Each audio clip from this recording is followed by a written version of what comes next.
What's up, guys? In case you haven't heard, Bushiroad had their TCG strategy presentation on Monday night to early Tuesday morning, depending on your time zone. Most people would have heard or seen this by now, but I am going to go over the different anime that have come out, the ones I like, the ones I don't like. But the real reason for this video is to prove some points here. It really isn't about this strategy presentation. It's about using what they showed us as a way to answer some questions. One of those questions is going to be, does Bushiroad do advertising for Weiss Schwarz? Why don't sets come to English? Why this proves Bushiroad likes English, and the translation process, why we normally don't get sets at the same time, and how a simultaneous release is really hard. We have the Capo coming out on November 17th, 2021, and then we also have Miku here, who will be coming out on February 11th, 2022, since Miku did come out here a few times in English format. I would imagine this may be one of those ones that will end up in English as well. This is one of those happy sad moments for me because the next set I'm going to talk about is the Order of Rabbit. This thing is coming out on January 28, 2022. It is a re-edit, so there will be reprints, and more than likely not ever going to come to English, but it is coming out for the Japanese side. Overall, I love the anime, and this is my feelings on it. そんなの持ってきて気持ちを抑えきれないじゃない。ああ、よかったよ。うわー、おかしみ。 Next one up is Bang Dream 5th Anniversary. If you know me by now, I love Bang Dream, I love D4DJ, so 5th Anniversary set, March 16th, 2022. I think this is going to be super exciting. Do I pick some up? I may pick some up. I have a feeling it may come out for English. Who really knows for sure? It'd be nice if they would have said it right here during this presentation to let us know. But whatever the case, I'll be ready for it. And I'm pretty sure no matter what happens, there'll be a decent supply of this.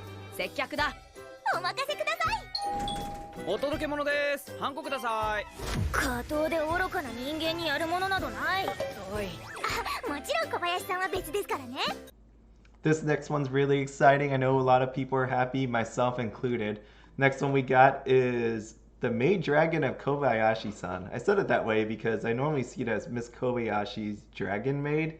So a little bit different, little turn into the words. This is one of those ones that there's just lovable characters. There's a lot of cool ones out there. So anime, super funny. I think it's going to be one of these really, really nice sets.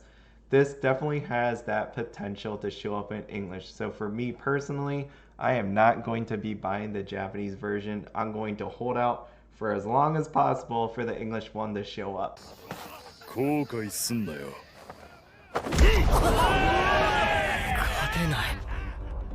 Last but not least, and the real reason that we're actually here in this video, is Tokyo Revengers. Tokyo Revengers come out on May 13th or May 14th, depending on where you are in the world. And this set is an amazing pickup for Bushiroad. They definitely hit a home run with this one.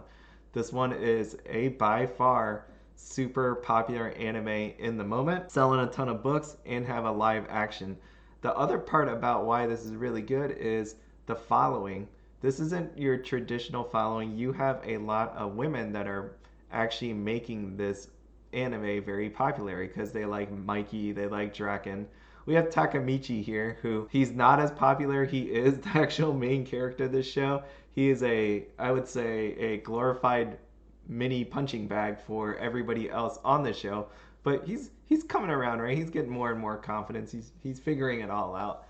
Overall, why am I using Tokyo Revengers as a case study? Like I said, there are going to be a few questions that are going to be answered because of what they've done with Tokyo Revengers. And one of those is, does Bushiroad do advertising? Does Weiss Schwarz do advertising? Yes. So this may look really familiar to you for those people that were on Facebook when it was the whole, is this a real leak? Is it not? And in the end, it was turned out to be yes. Again, I thought it was 100% true just because Tokyo Revengers was one of those series that will definitely sell a ton of product for Weiss Schwarz. And what we have here is my anime list. So if you go out to my anime list and start looking up Tokyo Revengers or anything like that, because I've seen advertising out on my anime list, and when I went out there and looked, surprise, surprise, here we are. The top and bottom banners are both Tokyo Revengers. It's actually cool seeing it that way because you got the big ad up top with the picture, you got the little ad at the bottom, and when you click that actual ad, you end up on the Weiss Schwarz product page for Tokyo Revengers. So yes, they do advertising. It may not be everywhere you want it to be, but there is advertising. And again, when you think about it, you're like, why are they advertising this series right now? Because it is super popular. You will have people just check that out. They might not actually click the ad, they might type it on the internet, but no matter what, they will somehow end up at this page. If you end up somewhere on this page, you will see the various product lines that Weiss Schwarz actually offers. So, again, there is HoloLive coming out. You have quintessential quintuplets. You have Data Live. You have all these sets coming out that if you didn't get their interest with Tokyo Revengers, maybe you'll pick it up with all these other sets. So that's very, very beautiful. As part of the Tokyo Revengers case study, what I'm going to do is walk you through this video here. I'm going to skip around different places, but the reason why I'm doing that is because this is going to answer 3 other topics for us. And those are, why don't sets come to English? Why this prove Bushiroad likes English? And the translation process, why we normally don't get sets at the same time, and how a simultaneous release is really hard. Let's go through this video. First up, we got our host here. It is Julius Kong. He is the video content creator for Bushiroad. No problem. You are the first of all. Terence Lim, Buddy Fight English team leader. He also was, as you watch through this interview, he was part of the localization of all the different TCGs. The next part we're about to watch is the translation process. Go about localizing a product, like probably take us briefly through the steps from the very beginning and to the end when it's actually printed.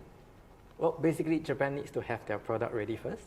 Then we just take the designs, the translation, as in the text that they have, and do translations. Okay, then pass it to our designers. Designers put everything into what you see today as a card. Then we take the design, have it set. I want to stop there because what he's saying really is the whole production process, and anybody that's worked in any sort of manufacturing, any sort of website design, any sort of industry that deals with a product from beginning to end, this is going to sound familiar. You made me making widgets. What he's getting is really the Japanese cards, the Japanese text, and turning it into English stuff, right? Like the whole walkthrough process there. Sent to the factory. Factory produces everything, including the packaging, such as the pillow pack, which we call pillow because the packs look like a pillow. And although like you made it sound like very easy, like from translating to printing, I love that. I love that face he makes, and I'm not making fun of the face or anything like that. It's an oversimplification of the whole process. And again, most people, when they think about producing anything, you always have that kind of cynical, sarcastic thing where it's like, all I want to do is put a button on this web page. You have no idea how much effort it takes to put a button on a web page. I know it sounds easy to do, coding and just putting the image there, but it's not, right? There's more that goes into it. You need to test it. You need to make sure everything works.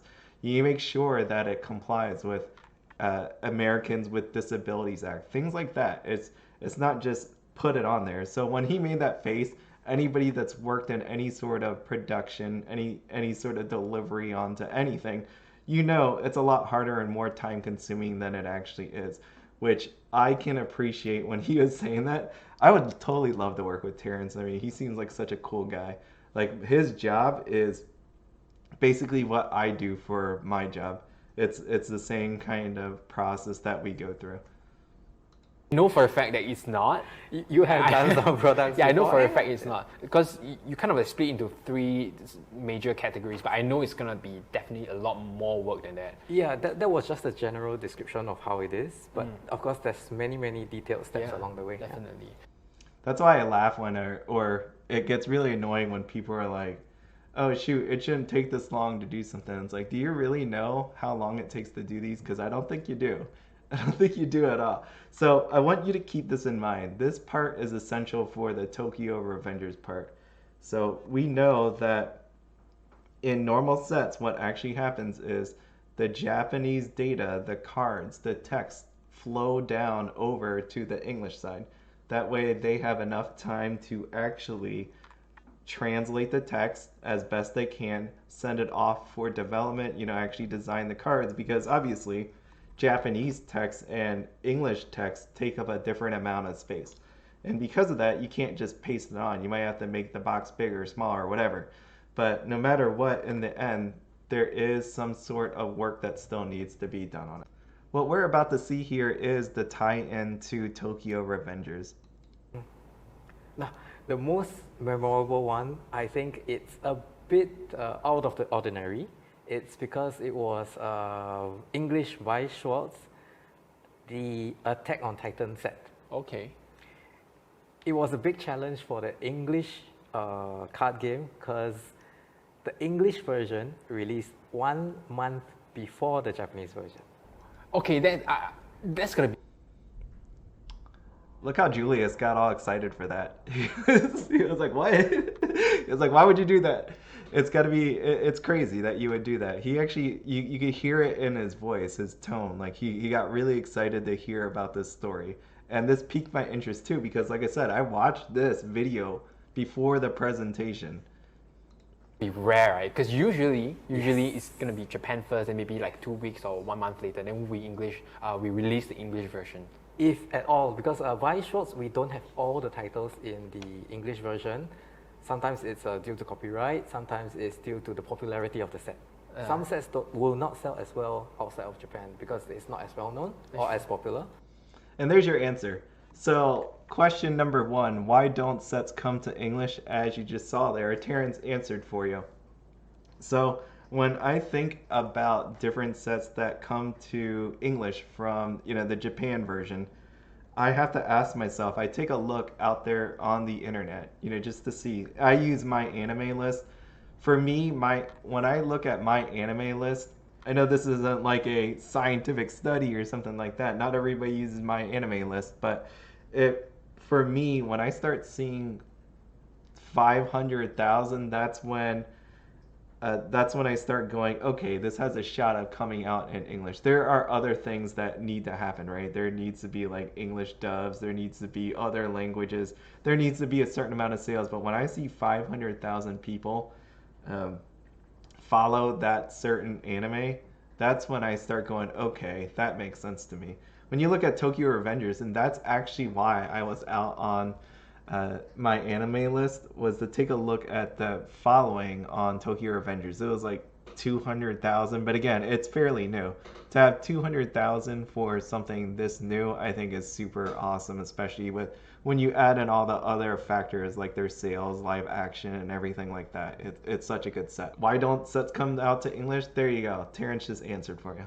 This next part is going to answer 2 of our questions. It's kind of like put in there at the same time. It's going to prove that Bushiroad actually likes the English format, and then also it's going to go over the issues that come from releasing an English version first or at the same time. So let's take a look. But Attack on Titan, that's a worldwide renowned title. Yeah. So at that time, I was given the instructions. English version is going to release 1 month before the Japanese version. Okay. And it's something that we have never done before for the English version. Okay. I would say that's any memorable. English version. I just love this interaction here. I just have to say, I like Julius, and Terence is, like I said, I would totally work with this guy. He's one of those people that when I find these kind of people at work, I try to make sure that I keep in contact with them, because any future projects, I try to bring those kind of people onto my projects.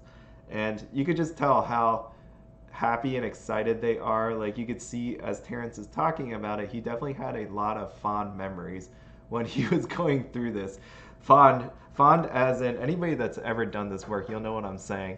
It's a headache, a nightmare. It's freaking annoying. You go home angry sometimes. You wake up in the middle of the night because the project isn't going well. But at the same time, when you're done with it and you look at the final product, you are freaking excited for what you have here. And you could just tell that when you look at Terrence's face. So it's like, what? Really? Was the first reaction. Okay. Yeah. Because I wouldn't say it's impossible, but the logistics of it was that Japan will need to finalize every single data before I can work on any of the components. Yes. So the biggest risk of doing something before the Japanese version is that once you have finalized all the data, the factory is printing, if Japan makes any changes to the Japanese set, we will not get it in the English version. And there you go. So when you think about that, when they put out Attack on Titan and what he just said there, that is pretty much a big issue, right? First off, you have a time crunch. You have this horrendous time crunch that you need to make sure that everything's translated, everything is sent for designs and gets to the printing place on time so that you can send it out on time. In this scenario, what we have here is if the Japanese cards designs, the text and all that falls behind, you put the English delivery at risk. And at the same time, if you have any changes that come along, you may not be able to pump it out. And then when you think about Tokyo Revengers, so this thing is going to be fairly interesting because when we take a look at the schedule, when you take a look at the Japanese and even the English schedule itself, it's not like it's a light load. Again, you have stuff coming out every freaking month. And don't forget, Hololive is in there. Hololive is a pretty big set. So overall, when you do this kind of work, it is definitely very stressful. There are time limits that you need to hit. And at some point, there is going to be a point in time where you can't even make a change. Like it's going out that way no matter what. So basically, erratas, right? That's what's going to take place. Here is the reason why Attack on Titan came out early. Again, this is my proof that Bushiroad actually realizes the market in English. It tries to make us happy, and it also tries to bring in new people to the game. So can I ask, why did they do something like this? Something so out of the norm. Like, what was the reason behind that? From what I heard was that Attack on Titan was really popular overseas, so they decided let's do something phenomenal for this set. The English version will come out before the Japanese one. Okay, so simply it was just for the fans, like, oh, Yes. hey, it's super popular in the Western world as well. Then Yes. just get this out earlier than the Japanese version. Yes, and it's something the fans can brag about in the English community. Yeah. Hey, we got ours before the Japanese set. Yeah, because usually it's the other way around. Yes. So See, guys, they totally love us. There you are. And they know with Tokyo Revengers the same thing. It's super popular. People wanted it. It's strike while the iron's hot. This next part goes into more of the creation process and the difficulties that stems from a simultaneous release. even at this time, sometimes the simultaneous release is going to be quite difficult because of Japan's very short lead time for data, for designs. Overseas, we have a lot of logistics issues, considerations before we can actually send data for print, finalize all the data. So it's going to be a lot tough. This is what I always hypothesized as one of the reasons why there are so many erratas. There's that short lead time that Terence was talking about, right? Like when you pump out cards month to month, you don't have a lot of time. And the errors that are actually on the card, I believe, all stem from rushing. Because like if you've seen my video about erratas and the solutions to it, those errors are not that different from what I see at my company. Because when you have a lot of time, when you don't have a lot of time anyways, when you don't have a lot of time, you miss the finer details, right? You get like the bigger stuff all taken care of, anything huge noticeable. But then you start missing s's and you miss plurals, you have misspellings and all that because you don't have the time to sit there and read it. They need to translate it and ship it off to the designers on the next stage. And if you think the designers actually read that stuff, they don't. They're just fitting it onto the card. So the schedule for this English Attack on Titan, how bad was it? Like how much of a rush were you in, due to this sudden arrangement? I can only say that for this particular set, it was a good thing at that time I was living in Tokyo, Japan, and working in the main office. Because at any point in time, I had to get up from my seat, run to the Weiss Schwarz team, the Japanese team in the office, and just discuss every single detail. At that time... That's what always makes me laugh. Like when I hear this, it's one of those ones where if you grew up and you said, man, my town's boring, and then if you start talking to other people from different places, everybody, no, I wouldn't say everybody, let's just say like 95% of the people in the world all think the same thing, right? You're a kid and you just say, oh man, my town's really boring. I wish I was somewhere that wasn't so boring. And at the same time, when I think about what Terence is saying, that happens at my company all the time. Like, personal story for me is I had to train a bunch of these new people over. We hired a bunch of people in India to do some of the work, right? Just to have a bigger workforce, more global workforce. And there is something to be said about having a meeting over a phone call, just like through the computer, or having it in person. It was one of those ones that no matter what you were doing over, the computer, you're not getting somebody. And what Terence is basically saying is the same thing. Like, he could have easily just set up a meeting on a phone call and just talk through like his issues with whatever he's seeing on this text, just try to clarify. But in reality, when you think about it, when you're working with somebody, it's a lot easier to turn your chair and be like, hey, I don't understand this, just help me through this or walk through it. It saves so much time than setting up a meeting, waiting for someone to get on the call. They might be late, they're trying to eat or something like that. And it's just everything like a work office is. And no matter what company you work for, I guess you all have that same kind of issue. So, like when you were a kid, boring place, company, you have the same problems from company to company. It doesn't matter if I'm making cards or I'm working on a website. Apparently we all have these same kind of issues, and that's what he's going through here. I think we were one floor apart. If I remember correctly, we were one floor apart. We were definitely on different floors. My office was, I think, one floor higher than the Japanese Weiss Schwarz teams. So at any point I needed anything, it would be leave my seat, run all the way down, iron out all the details, get back to... No, somebody out there will say, why don't you just call downstairs? No, some things you need to iron out in detail and have all the details straight. Yeah. Because any single mistake there would cause the entire set to be different from the Japanese one. Exactly. Right. Yeah. Okay. So that's one thing. So when you hear him say that, the worst part about what he's saying is right here. Something that's manageable only because you were working in Japan at that time. Yes. Oh, wow. It is going to be very difficult, very challenging if we were to attempt the same thing.